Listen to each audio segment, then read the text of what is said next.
Hello friends, good morning. चलिए video को शुरुआत करते हैं। लेकिन वीडियो को शुरुआत करने से पहले मैं आपको एक बात बता दूं कि वीडियो को ध्यान से देखते रहिए और मेरे आवाज़ को ध्यान से सुनते रहिए, क्योंकि अगर नहीं सुनिएगा तो आप थोड़ा सा भी मिस कर सकते हैं, क्योंकि यह वीडियो को आपको ट्रिक के माध्यम से समझाया गया है। चलिए हम लोग देखते हैं, वीडियो को शुरुआत करते हैं। फर्स्ट क्वेश्चन है दही वाली मंगम्मा। तो मंगम्मा क्या बेचती थी? दही बेचती थी। कहाँ बेचती थी? तो गाँव में दही बेचती थी। तो गाँव में जब दही बेचने जाएगी तो निवास गांव में करेगी कि नहीं करेगी? मंगम्मा निवास करती है कहाँ? गांव में निवास करती है, इसीलिए दही वाली मंगम्मा का लेखक कौन हो गया? श्रीनिवास। इसके बाद ढौते विश्वास। विश्वास का लेखक कौन है? सात कोरी होता। भाई हमें विश्वास किस पर रखना है? सात पर। क्यों? क्योंकि यह गिनती की संख्या है, यह कभी चेंज नहीं होता है सात, इसलिए हमको विश्वास किस पर है? सात पर। हरदम याद रखिएगा कि विश्वास सात पर रखना, इसीलिए हो गया ढौते विश्वास का लेखक सात कोरी होता है। इसके बाद है माँ। माँ को तुलना किससे करते हैं? ईश्वर से, भगवान से करते हैं, इसलिए माँ का लेखक हो गया इस पर पेटलीकर।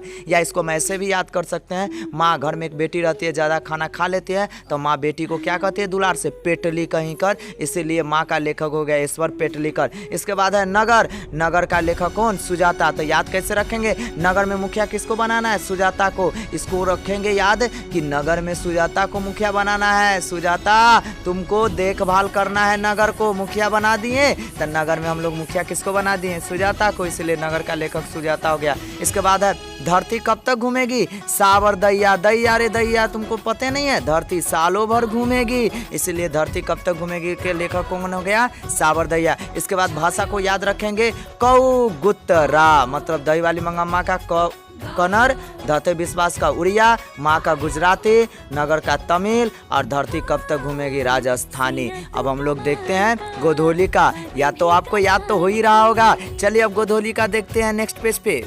गोधूली में फर्स्ट क्वेश्चन है भीमराव अंबेडकर। श्रम विभाजन जाति प्रथा। श्रम विभाजन जाति प्रथा का लेखक कौन है? भीमराव अंबेडकर। मतलब श्रम किसको नहीं है? भीमराव, क्योंकि भीम मतलब वीर। वीर में कौन भाषण दे के चलाता है, उसको कभी शर्म नहीं होता है। तो श्रम विभाजन जाति प्रथा शर्म नहीं है किसको? तो भीमराव अंबेडकर को। इसके बाद है विष के दांत। तो विष के दांत, विश्व भर में दांत किसको सबसे अच्छा दांत है? तो शर्मा जी के दांत। अच्छा याद रखना कि विश्व भर में दांत शर्मा जी के अच्छा दांत है। इसके बाद है भारत में हम क्या सीखें? तो भारत में हम मैथ सीखें। तो भारत में मैथ से क्या बन गया? Max Muller. तो भारत में हम क्या सीखें? तो मैथ सीखे, तो मैथ से हो गया मैक्स मूलर। नाखून क्यों बढ़ते हैं? तो नाखून क्यों बढ़ते हैं इसका लेखक कैसे याद रखेंगे? एक बार नाखून काटेंगे फिर बढ़ेगा, दो बार काटेंगे फिर बढ़ेगा, तीन बार काटेंगे फिर बढ़ेगा, लेकिन 100 बार काटेंगे फिर भी बढ़ेगा। तो 100 बार मतलब हजारों बार काटेंगे फिर भी बढ़ेगा। तो हजारी प्रसाद द्विवेदी। नाखून क्यों बढ़ते हैं? इसका लेखक हजारी प्रसाद द्विवेदी। इसके बाद है नागरी लिपि, मतलब नगर याद रखेंगे। नागरी लिपि मतलब नगर।